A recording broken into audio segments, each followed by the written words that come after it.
Okay. Um, Hi everyone. For those who don't know me or do, I'm Julie. I'm the channel marketing manager here at Blumira, and this is actually my second MSP Insiders. So the last one you didn't hear from me very much. This one I actually have a lot to talk about, but we have an exciting Insiders today where last time we did a demo on Kindling, and today we are going to hear from people who've been using it and stuff like that. So stick around. Uh, but before we get started, here's today's agenda. We're going to do some chatting and stuff like that about our partner advisory board, some new things that have shipped, our summer rebate, and a couple of things that are in the works, where we'll be, and then we'll get to the live Q&A. So some quick housekeeping. Please ask questions as we go. We have quite a few people here who can answer, and please, everyone, interrupt me if you need to. I will share the recording either right after this or maybe early tomorrow, but probably right after. So keep a lookout for that. And we have a new microsite for MSPs specifically. It's msp.blumira.com, and you're going to be hearing a lot more about that, but please go check it out. I wanted to also give a little bit of a shout out. We are doing another MSP roundtable on June 25th. You can reach out to your CAMs. You can email MSP marketing. You can email me, although I'm not putting my email here. You can figure it out. Because this goes on our archive page. Amanda's going to talk about Kindling at that roundtable, but it's a great opportunity to speak to peers and us. And it's Andy's birthday, and I warned him I was going to embarrass him. Um, my little fun fact is I picked that gift because I don't know if Andy knows this, but he's younger than Leonardo DiCaprio. Um, and I was gonna make a joke that I want my coworkers to trust me, so I didn't grab a screenshot, but I did this morning. I, But I did warn him. I like the record to show that I'm often confused with Leonardo DiCaprio. It's really a burden that, but It's you know, a I hard bear life. it with I bear it with grace though. The hard Yeah, life. yeah, Michigan's Leonardo DiCaprio. yeah. Exactly. The Leonardo DiCaprio of Southeast Michigan. Exactly. And that dance move he stole from me. I just want that. But yeah, it's Andy's birthday, so now no one's going to talk to me because I embarrass everyone. But we're going to talk about our partner advisory board. Um, I don't know if Greg is on actually. I'm He is. here. Yep. Yay! I couldn't see him.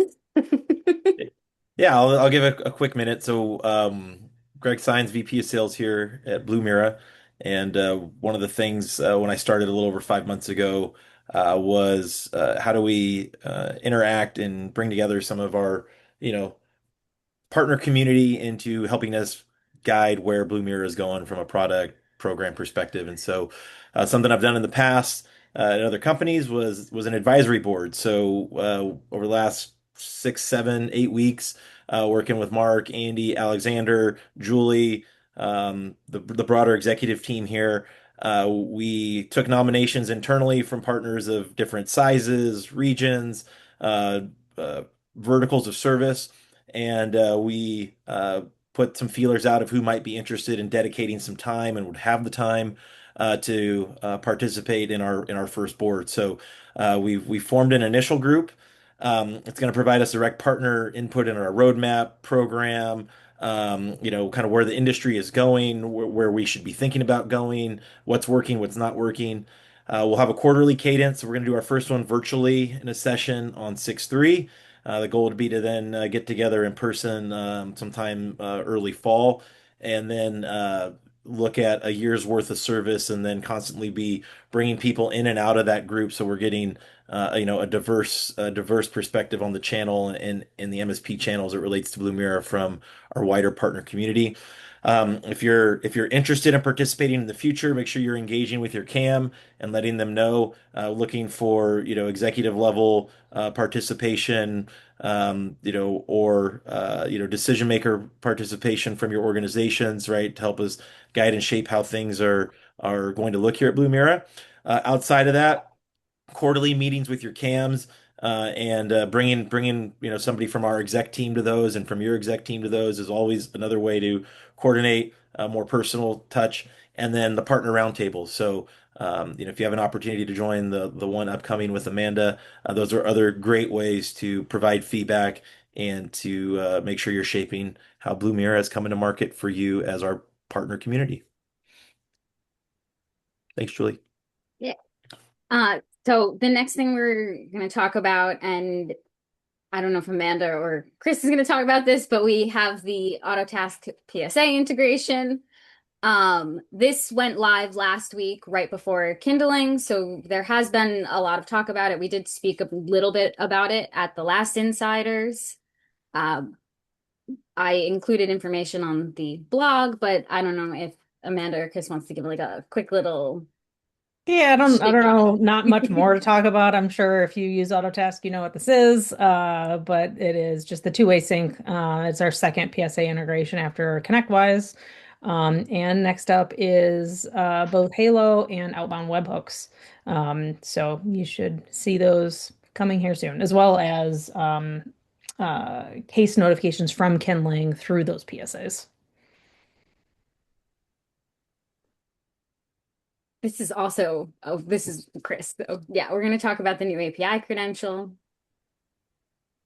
Yeah, so something that, as time goes on, we've evolved and added more functionality to API. And when we launched API, it was a read-only API for the MSP market.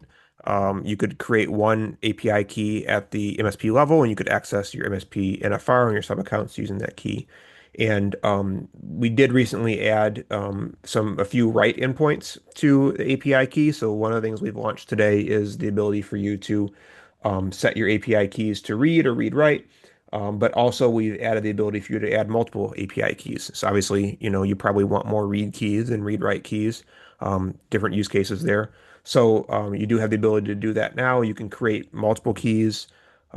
Something that, the key of mind is if you make an API key for your MSP, that API key can access those same details for your sub accounts. So, that's helpful for dashboarding and those kind of things. Something coming soon is an expansion in terms of what licenses your sub accounts can be on and get their own individual sub account API key. So right now, there is no um, ability for, let's say you've got a customer on Sim Plus. API is just not included in that right now, and that's going to change in that you can go into your sub account, you can add an API key in Sim Plus. What you can do today is you can go and add I think, Amanda, right? You can go and add an API key to an XDR or Automate sub account, Yeah, right? you can. Okay, Yep. yeah. Yeah. But then So, yeah, soon it'll be any paying license. yeah. So, you name it, old license, new license, tiers, whatever.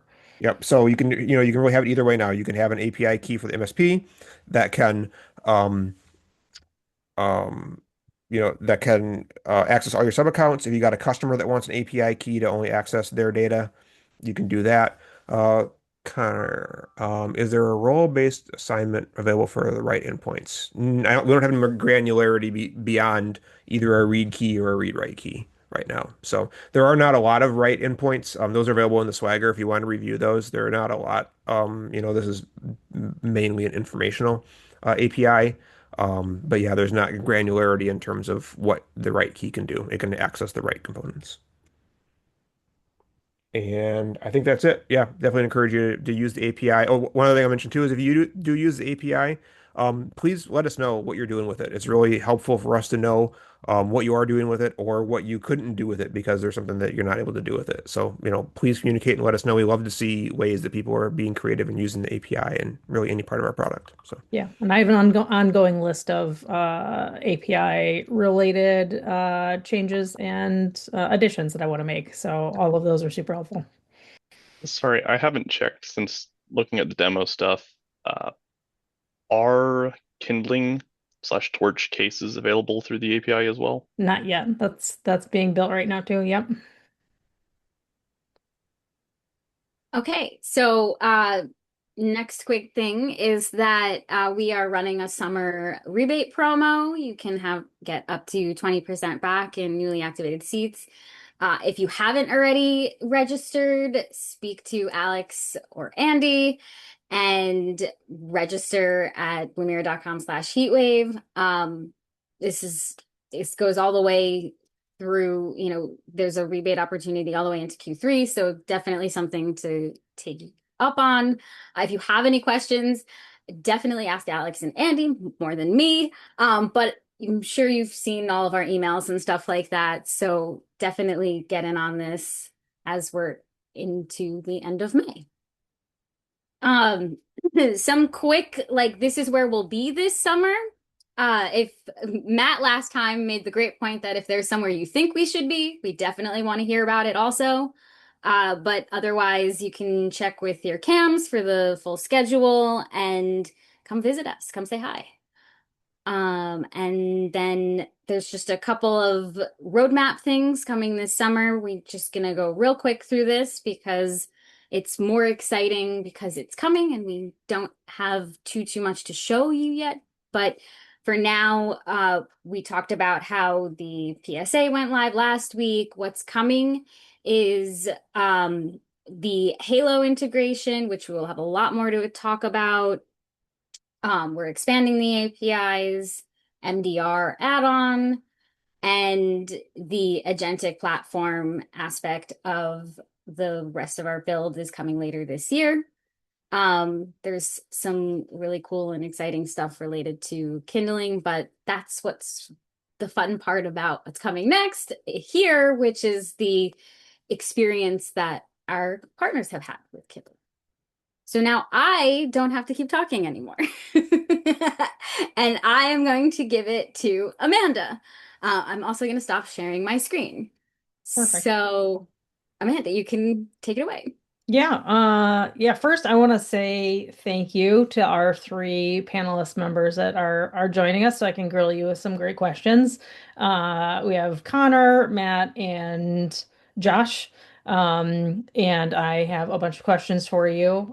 These are not like the answers aren't scripted anyways. I mean, I have the questions already. But I wanted definitely honest feedback that everybody can kind of gather and gain from, and that we can gain from as well. Being kind of selfish, right? Because we always want to make the product work better for us, but also for you. So I'm going to start out and go kind of around the three of you and ask some questions. So the first one is going to be, before we get into all of this, just a little bit, tell me a little bit about yourself, about your MSP, what kind of support do you provide, if you want to give anything about your security stack, and just like day to day, what your role is and what you can do. So Connor, if you want to go first. Absolutely. So my name's Connor Mong. I'm a systems engineer at Nextech. We are an MSP and ISP based out of Kansas. Currently, we're actively expanding as much as we can. My company kind of does a little bit of everything. Started off as an ISP. We are very old. If I remember right, we actually are the first ISP in the US to run fiber to the home. So way back in the 1960s, I think, 80s, 70s, something like that. For the MSP group here, I work internally for my company. So I provide IT. I'm basically internal IT. I help provide subject matter expertise and guidance to many of our MSP employees whenever they run into things that they maybe haven't before.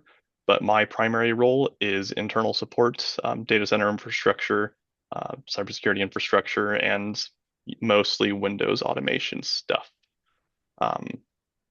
My day-to-day is really just doing whatever I'm asked to do. It's the other duties as assigned is, I think, 80%. I have a sneaking suspicion that both Josh and Matt are going to say something similar. Yeah, Josh, I'll let you go next. Um, I'm a cybersecurity analyst here for Leap Managed IT. We are a managed service provider based out of Indiana here. We've been forever ago, before I was with this, we fixed typewriters, then we fixed printers, and then we started doing IT. And now we're able to branch into some more, cybersecurity type things. I just like what was said before. I handle the day-to-day of Blumira and plus about 8 or 9 other products that I champion and whatever else gets thrown my way. So it's it's a wonderful experience. And also always printers, no matter what, you probably, will never get away Y- from printers. No, no, people love their physical. Right. For And sure. then Matt, go ahead. Yeah, I work for TR Computer Sales. I just celebrated 9 years with them last week, which is pretty long time in the IT sphere. So that's pretty cool. We started out as an Access database department of an accounting firm and grew into the MSP space about 20-ish years ago. So serve about 300 clients in the Twin Cities area, everything from mom and pop shop lawyer to grocery stores to machine shops and basically everything in between. So I am in charge of about our 100 clients that are on Blumira, as well as our monitoring, BCDR. I'm the knock team lead, and the team is me and one other halftime guy. So, we're growing, but we're getting there. So, really been at this spot and working on this kind of security side for the last 2 years or so. Full time was on the help desk before that, and excited to just continue growing and moving forward and getting us all set. Well, while I have you here, Matt, we'll have you go for the next one. So Perfect. walk us through before Kindling, before anything like that, and you're dealing with findings, day to day. What did it kind of look like for you? What were some pain points? What did you love? What did you hate? Yeah. Our biggest thing is, we're getting anywhere on a good day, we're getting 30, sometimes we'll get 70, 80 findings a day coming in, and we've got ConnectWise, so it's all managed. We're getting tickets. We get them integrated. Our biggest pain point that we're figuring out right now is figuring out what is the stuff that we've generated from being on site with clients and setting up users and things like that versus what's actually happening out there that maybe is more of a security threat or when is an MFA change something that is actually legitimate versus something that is maybe a bad actor trying to get into someone's account? So, um, we were really just for us, the biggest thing was noise and trying to figure out how do we prioritize our day and figure out which findings take our attention and which ones can we deal with later in the day or uh, kind of figure that out. So. Awesome. How about you, Connor? Same question. What did it look like just handling with findings in the current platform? So current platform is we have multiple alert mechanisms for findings that are generated. I don't know if we have quite as many findings as Matt has, but 100 a day isn't unheard of. We have a lot of filters that go in and kind of clean things out. Day to day, the friction of triage, fortunately, it's not as bad as it could be. Um, Handling a single customer, being my own company, a lot of what happens and a lot of the false positives that get created through just normal day-to-day operations, um, we can more or less look at in half a second and then resolve with a basic comment. Um, for my external guys, I know it's much more invasive. It requires a lot more of their time and a lot more thinking in depth on what's happening, what the customer is doing, what's going on with the customer, is anything planned, that kind of thing. Um, does that answer the question? Yeah, definitely. Yeah, for sure. Yeah, that's super helpful. I like that we have pe different people's perspectives because you all play, you're all at an MSP, but separate roles sometimes. How about you, Josh? What did you like? What did you not like? Um, I love everything in the state, kindling and how it is right now. Sort of, I've sort of built out um, a knowledge base system that works sort of in tangent with the workflows, in tandem with the workflows, where um, guiding technicians towards answering some of those questions and doing things not only the right way to follow the workflow, but also the leap way, you know. And with Kindling, we're able to really sort of get all that information faster. And before that is sort of running through these processes, checking this, checking that, going to this, that, or the other, just to get that context that Kindling allows us to get, like as the finding exists. It's wonderful. Awesome. Yeah, that's helpful. So I'm pretty sure all three of you were in the beta. I've been running like four betas at a time, so it's hard to remember who all is included. But you all like jumped right in, right? It's nice to see people that I'm kind of the same way. As soon as I have access to something, I will jump in there and try it and kind of figure out my first impressions and kind of go from there. But I kind of want to know like what was your first impression, whether you either saw it with me giving a demo or you hands-on or anything like that. Just like you can give it as specific of an example as you want or just general. It's kind of up to you. Josh, do you want to go first? Sure. The For me, my first impressions of Kindling was really that time that it takes to get the full picture just being cut down, or at the very least that where you want to go to grab information is much more targeted because of all the context that it has immediately. Um, without it, yeah, I know how to, use the report builder and our other tools to grab relevant information to make a decision. But the time it would take before Kindling to get that full picture versus after Kindling is drastically different. Um, and I'm able to get more findings done faster and feel like I'm supporting people at a higher level, you know. Mhm. Yeah, that's super helpful. How about you, Matt? Yeah, you kind of took the words out of my mouth. For us, things like report builder and stuff is great, but um, sometimes having to figure out your parameters or just simple things like, do I have to run this report in UTC or do I have to run it in local time or something like that? And um, having all of that data at your fingertips within the case, focused in and being able to see things like the kill chain and see what happened when they got into an account or, depending on what the finding is, right? So having that all in one centralized place is super helpful. And just to kind of talk about that prioritization again, like you're seeing the different levels of, hey, Stick has analyzed this one and we think this one's more important here than maybe this other finding, or hey, this one needs your attention right now. It's really clear to help you be able to figure out what needs your attention right away and to handle those things. Yeah, that's helpful. Thank you. And then Connor, I know we had as soon as we were done with our hour and a half call after Kindling got launched, because you had a lot of both very positive and negative thoughts on it. And I came into this knowing that, and that's one of the reasons why I wanted to have you on here, because there are similar requests and all of these things we are currently working on. But I didn't know if you wanna I mean, again, give us first impressions. First impressions was I was incredibly happy with the detail and depth of the documentation.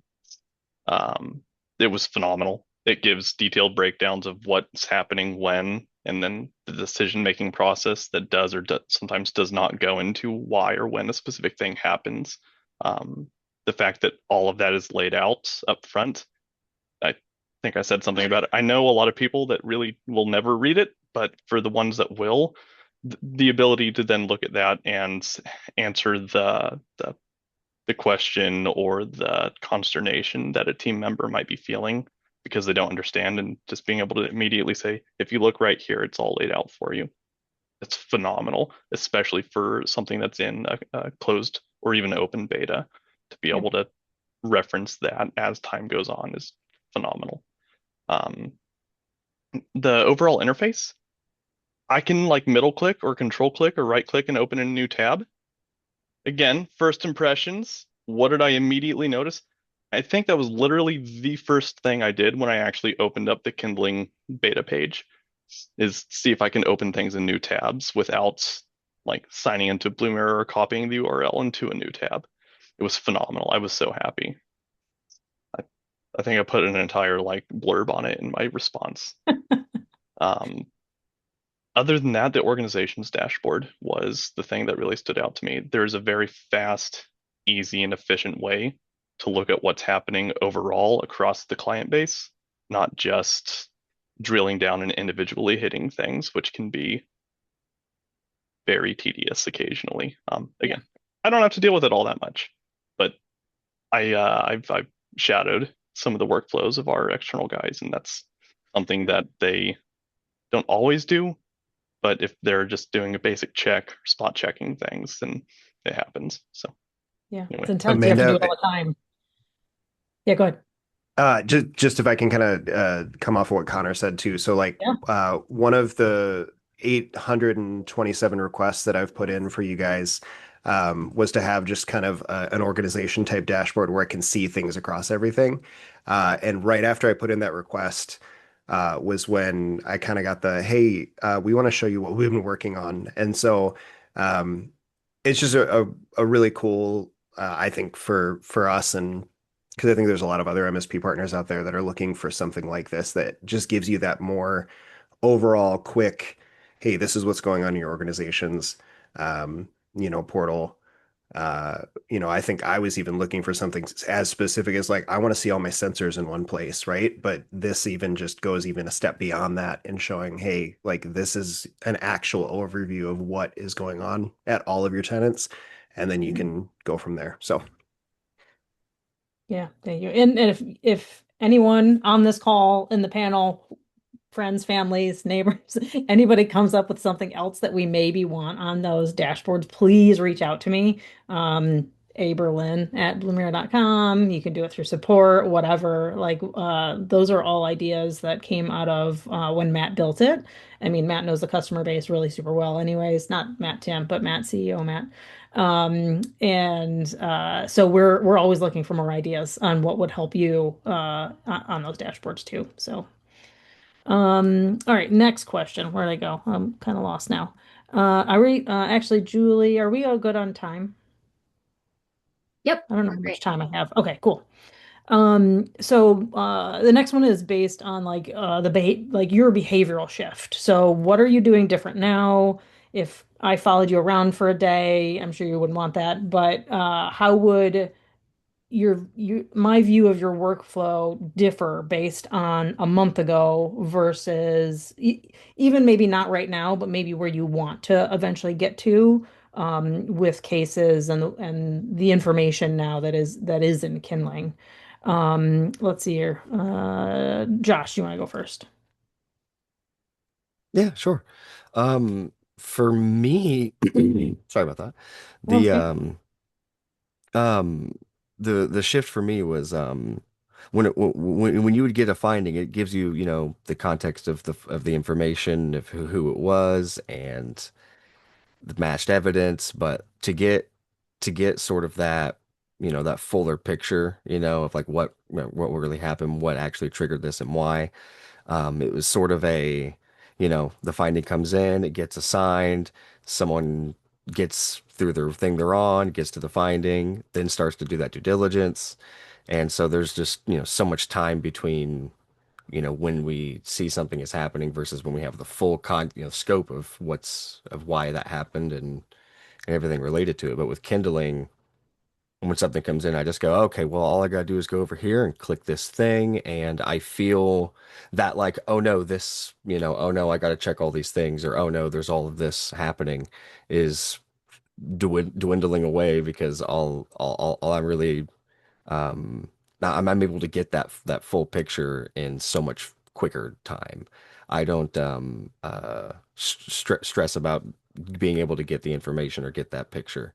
I'm able to just click on view and Kindling, and then if it's not already analyzed, click analyze, and then start working out from there. I love one of my most favorite features is the little investigations it lets you run, like the auto ones, under certain findings. That is an amazing.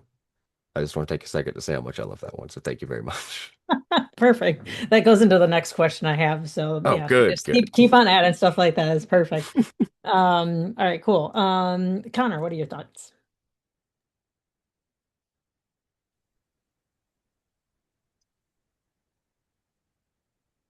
Sorry, I'm trying to think. Like, you'll remember that. So, Julie and I, or sorry, Amanda and I had like a 30-minute follow-up scheduled for, I think, maybe a week after I first was able to check the beta. And like you said earlier, we were in there for an hour and a half because we kept going over stuff. So I'm trying to figure out best way to keep everyone's time in mind.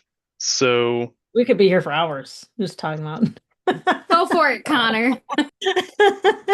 uh, No, our audience won't be here for hours, though. Yeah, fair, fair. I do have to eat at some point, but so can you restate the question for me just to be sure? yeah, no, yeah, that's fine. Difference in your behavioral shift. So like, Okay, did you change anything based on the cases or what you now right. have that you didn't have Uh, before?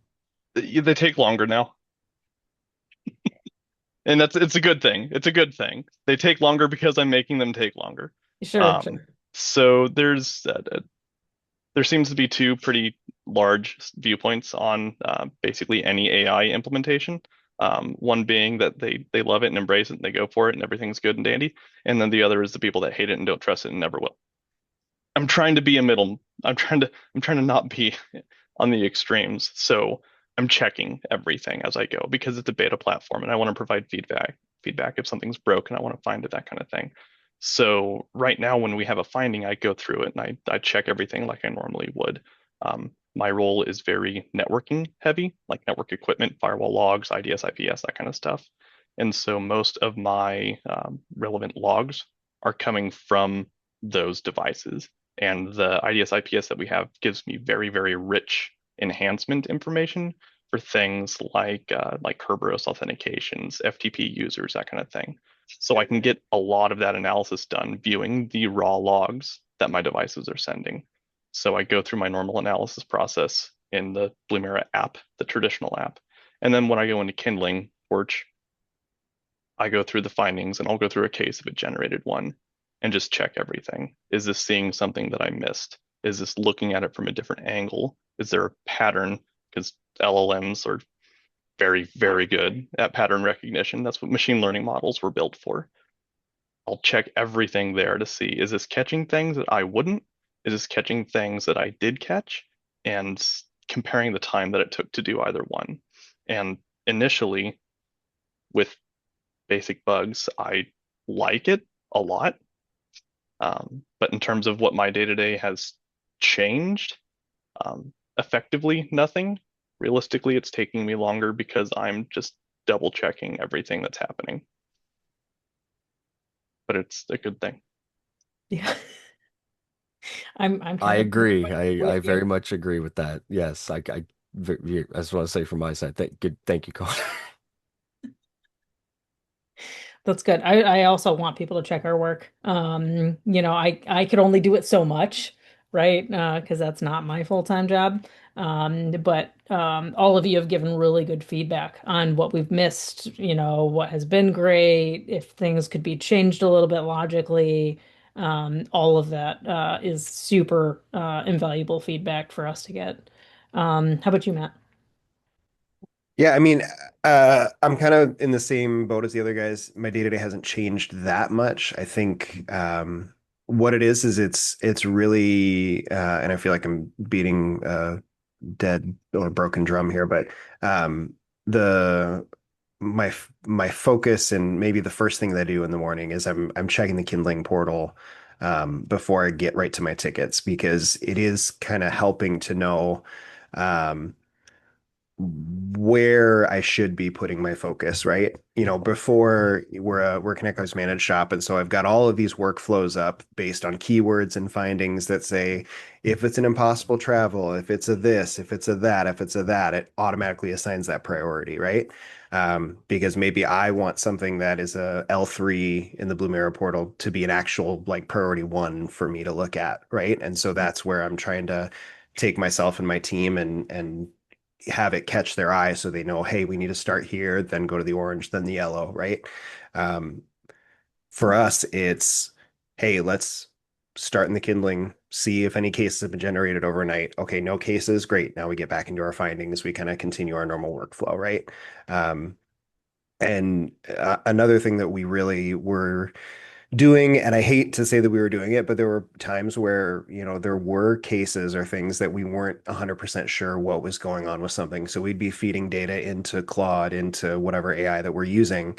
Um, Now it's all built in. I'm not sending it to an offsite thing. We're keeping it internal in the Blumira portal. Um, it's being analyzed by those three judges and kind of just getting that understanding of what is going on without sending data out and outside of your realm of use, right? And getting, I've done a little bit of testing of it just against what Kindling is saying versus like what we used to get from a Claude, from a Copilot, from a ChatGPT. And thus far, it's been lining up really well. So for us, it's showing that there is accuracy within this new product and new offering, and we're excited to continue using it and kicking the tires and figure out, what comes next. Speaking of that, last question. Um, Anything you're hoping that it does next? A incident that it's looking to handle, anything that we're moving to. We have stuff already in the works for a bunch of it that you'll start seeing here soon. But anything that you're curious that we can kind of throw at you and evolve it. Yeah, for us, it's getting cases into our CRM, Okay. into, as like a ticket or as a synced in thing. It just helps to kind of keep that one source of truth and also keeps, you know, I like getting into a portal and being on both sides, but being able to kind of have one singular place to start and then a link to click into the case and actually look at more of it, right?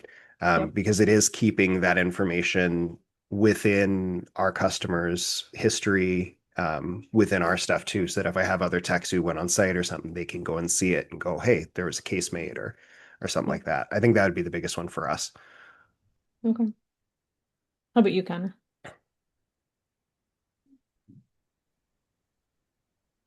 I feel like you, Something. yeah, I was gonna say, I feel like you mentioned things too. I'd have to bring up our notes Well, yeah, of you're fine. I've got yeah.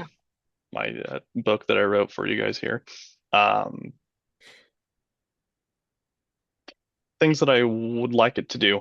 So going back to the kind of common response of what does our day-to-day change look like, and that being for the panelists here, effectively no significant change, just a change in the level of technical expertise that's required to perform this analysis has gone down, I would say, probably.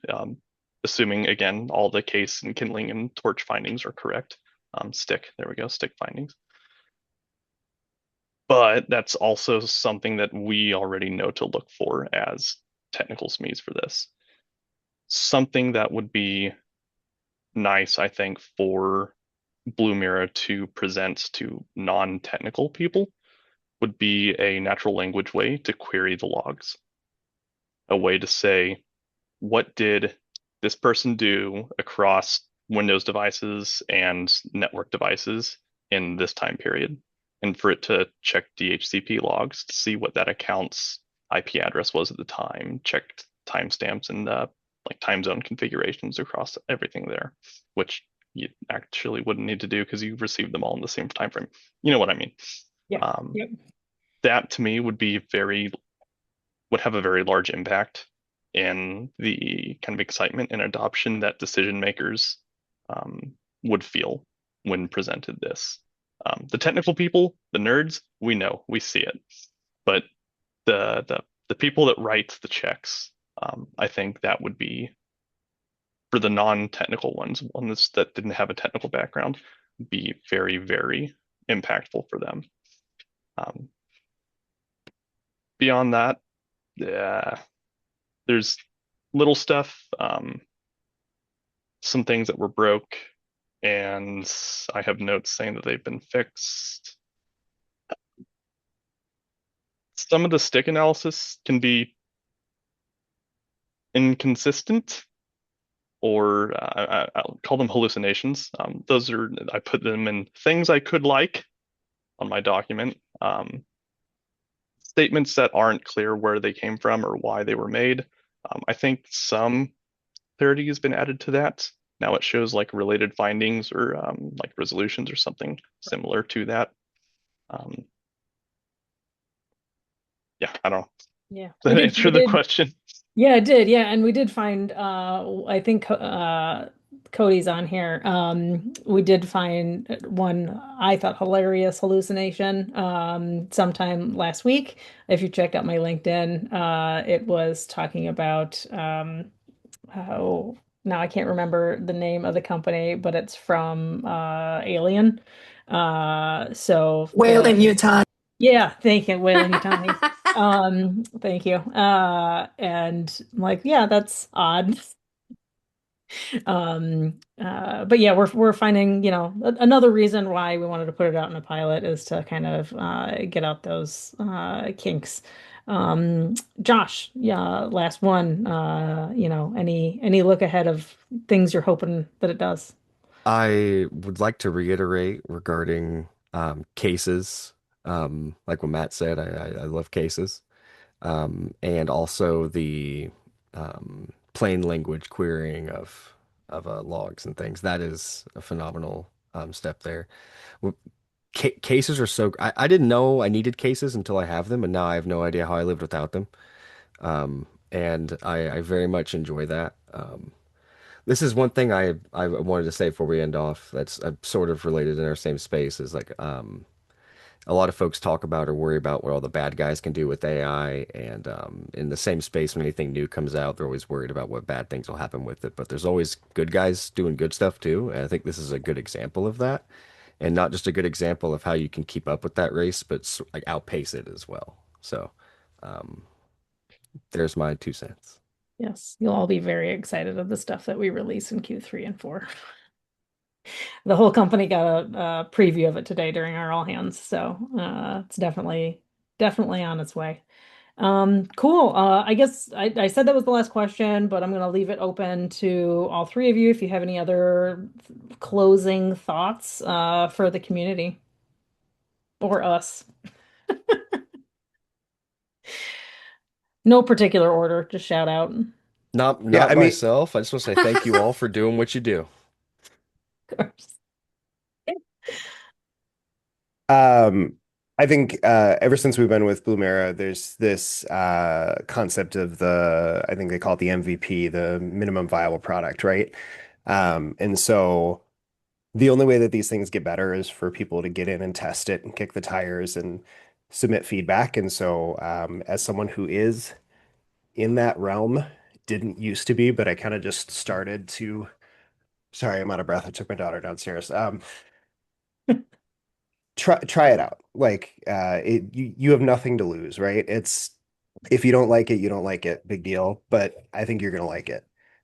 It's definitely enhanced our ability to just work and do things. And I think we're excited for more people to try it out and for things to just keep getting better and keep built on. So For me, I wanted to give a couple more positive things that I really, really liked with it. Um, the patterns noticed portions of the stick briefings will perform contextual lookups based on that information. For example, if your firewall log throws a bunch of blocked connections from a single individual address, or if you have multiple firewalls that throw that log out, um, Stick took those addresses, the source addresses, and ran things like who is, VirusTotal, not VirusTotal specifically, but as an example, VirusTotal, and Shodan lookups against those. It gives registration data, ASN data, whether it comes from a specific area or country, and the actual like entity that owns that address. In this case, it was a DigitalOcean like private box, but whatever. Yeah, DigitalOcean, they're everywhere. It's always Um, legitimate. and then the knowledge graph that helps show contextually what devices are acting as, like if you have a load balancer, for example, or a proxy. That proxy, if you have a network log, again, I'm very firewall network focused, showing connections brute forcing against a load balancer or a proxy. That's not actually what they're attacking. They're attacking the web server that sits on the other side of it. But your logs only show that load balancer. And in a traditional finding, you don't have that context. But from the load balancer's perspective, in Kindling, it shows that full graph of your LBs are then also connecting over here after this happens, every time it happens. And that's a very easy way for anybody that doesn't know the entire network context to look at that and go, oh, this is what's actually happening, not just this little piece that I see here. The ability for it to stitch together that context in a way that is very intuitive is phenomenal. And you guys have done an excellent job putting it together. Yeah, thank you very much. All right, I think that's it from me. I don't know if we have anything else to close. I just thank you, all three of you, so much for coming on and talking. I love doing this kind of stuff. So I'm glad it's landing well with everybody. And yeah, just keep on bringing me the questions and all your ideas. Thank you for having us. Yeah. I launched a poll real quick in the last 10 minutes because during our Kindling webinar last week, we were talking about do you prefer dark mode or light mode? The results are already telling me exactly what I suspected. Um, these are not scientific findings on our side, and obviously May the 4th happened at the beginning of the month, but this was a touch point of the last webinar that I said I would bring into this one, so just a really quick thing. I also want to thank all of our panelists and Amanda for running this. This was great. I think we only said context like 3 times, so we have to work on that. But I hope everyone enjoyed.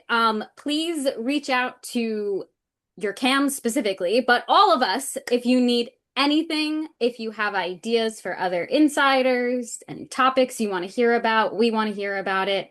I'm here, Andy's here, Alex is here, and we want to make this exactly what this was, a community participation activity. Other than that, this was great, and I hope everyone has a great Wednesday. Keep an eye out for the recording. Thank you. See Thank y'all. you. Later, See everyone. y'all. Long.